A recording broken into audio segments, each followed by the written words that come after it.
Crash Course Philosophy is brought to you by Squarespace. Squarespace, share your passion with the world. Why is the sky blue? Which came first, orange the color or orange the fruit? And why is C-3PO afraid of everything? Like, who decided it was a good idea to teach a droid to experience fear? There are some questions that we ask ourselves, either as kids or adults, or both. They're questions about weird everyday things, and they're weird because most of us don't know the answers to them offhand. But most of the time, those questions turn out to be pretty answerable. Like, for the ones I just mentioned, the short answers are because of the way photons interact with molecules in the atmosphere, the fruit, and because that's what George Lucas wanted. Maybe because 3PO is a protocol droid and they need to be able to relate to humans, though he could stand to turn his fear settings down a notch. Now, as you know, philosophers have a soft spot for questions that can never be answered. Most of the time, these puzzles make for great thought experiments, tests of our skills in logic and argument. But there are some questions whose very lack of an answer can be downright troubling. Unlike the occasional fluke of physics or bit of Star Wars trivia, there's a part of us that really wants or even needs to have an answer to these things. For the past month or so, we've been exploring the philosophy of religion, and we've been doing it mainly from a theistic perspective, looking into arguments that justify belief in God. But one of the most persistent challenges to God's existence is also the root of one of the most asked but least answerable questions that we as thinking beings face. Why is there evil?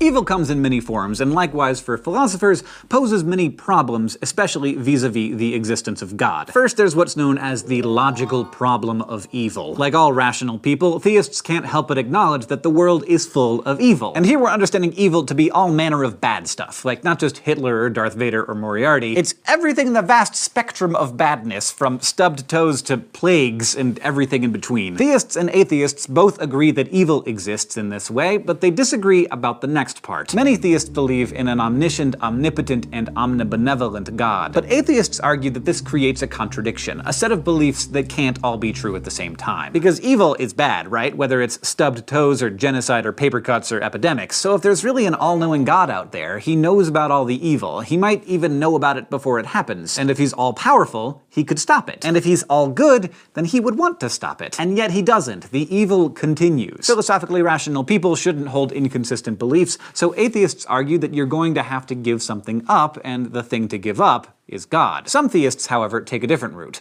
They choose to give up one or more divine attributes. They argue that maybe God isn't powerful enough to stop evil, or maybe he's not knowledgeable enough to know about it, or maybe he's not even good enough to care about stopping it. That might sound weird to some of you, but if you've ever heard someone say that God is envious or petty or jealous, that's basically what they're doing. They're acknowledging the possibility that God is not actually good. If you've ever checked out the Old Testament, there's a God there who has some anger issues, one who's not at all opposed to wiping out entire populations just because of some bad behavior.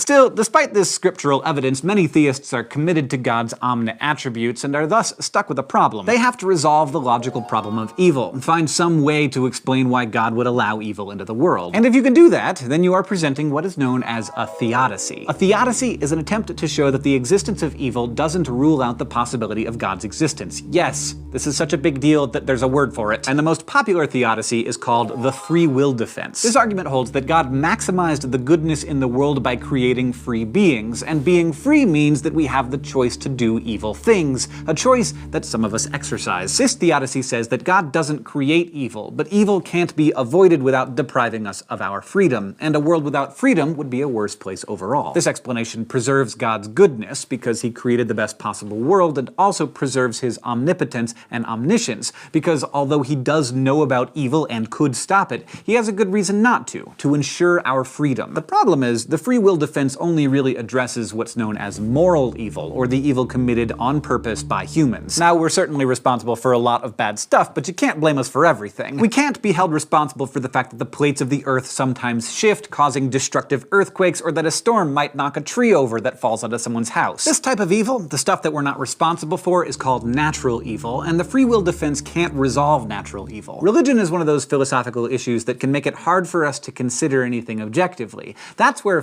fiction comes in handy, because fictional stories can let us see how hypothetical people deal with hypothetical situations. And with that in mind, let's go to the thought bubble for some flash philosophy. Let's consider the case of Ivan, a good Russian who wants to break up with God. In the novel The Brothers Karamazov, 19th century Russian writer Fyodor Dostoevsky presents us with Ivan, a man who claims to believe in God. But Ivan finds the fact that God allows evil to exist to be so unforgivable that he decides that worshipping such a God would be just unconscionable. Ivan goes so far as to declare that he is returning his ticket to heaven. If the same God who allows evil, particularly the suffering and death of children, is also saving a cozy place in paradise for Ivan, well, Ivan wants nothing to do with it. So his way out of the problem of evil is to deny God's goodness and to conclude that a bad God is not only unworthy of his worship, he's also not someone Ivan wants to spend eternity with. It's like the ultimate unfriending. Now, some readers have found Ivan's decision to be noble and full of integrity. After all, if you really think God is letting all of this bad stuff happen, why would you want to be on his team? But other people think Ivan is being irrational. Why condemn yourself to an eternity in hell on principle? For theists, it's another question that doesn't have an easy answer. Thanks, Thought Bubble. Now, unlike Ivan, a lot of people aren't willing to give up their ticket to heaven, so they need to work on a way to keep believing in and worshiping God, even though evil is still a thing. One way to do that is to argue that good can't exist without its opposite. The idea here is that you can't understand the concept of pleasure without pain.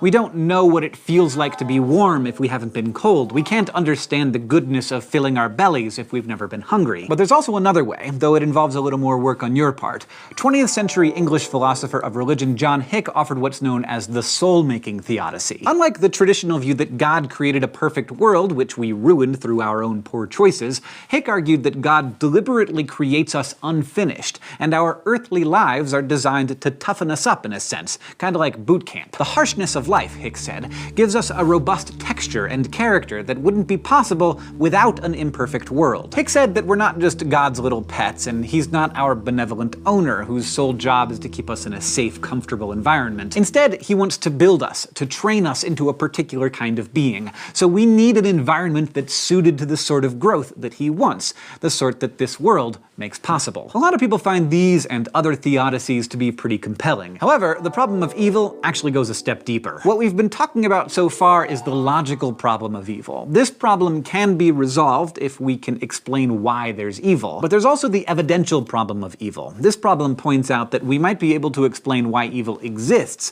but we still can't explain why there's so much evil in the world. For instance, let's say that it's true that we really do need evil in order to understand goodness. In that case, why can't we understand the contrast through some sort of low-level evil, like paper cuts and head colds and having to work straight through our lunch hour every now and then? I mean, slow, painful deaths from cancer and city-destroying hurricanes, they don't really add anything valuable to our understanding of goodness, do they? If God were truly good, and if a negative contrast were really needed in order for us to understand the goodness of the world, then why wouldn't he just give us the very minimum dosage of necessary evil to achieve that goal? A counterargument might suggest that there's always a good that corresponds to and is proportionate to any evil, but empirically, such goodness is really hard to find. What good, for example, could possibly correspond to the horrors of a genocide? In cases like this, Hick's soul-making doesn't seem to cut it. You can't really argue that whatever doesn't kill us makes us stronger, because sometimes evil does kill us, a lot of us, and sometimes it kills us before we have a chance to grow and learn from the suffering we've endured. Despite these and other philosophical sticking points, a lot of people have found a theodicy that satisfies them,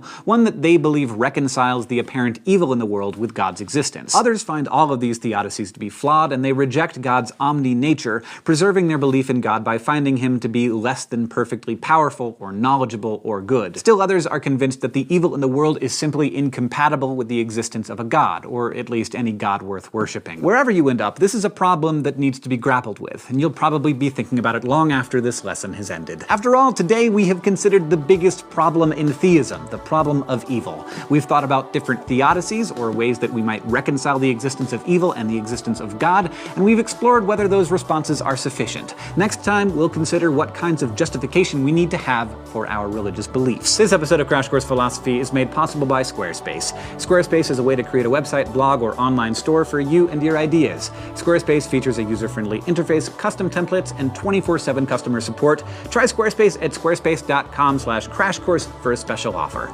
Squarespace. Share your passion with the world. Crash Course Philosophy is produced in association with PBS Digital Studios. You can head over to their channel to check out amazing shows like PBS Idea Channel, The Chatterbox, and PBS Spacetime. This episode of Crash Course was filmed in the Dr. Cheryl C. Kinney Crash Course studio with the help of all of these awesome people, and our equally fantastic graphics team is Thought Cafe.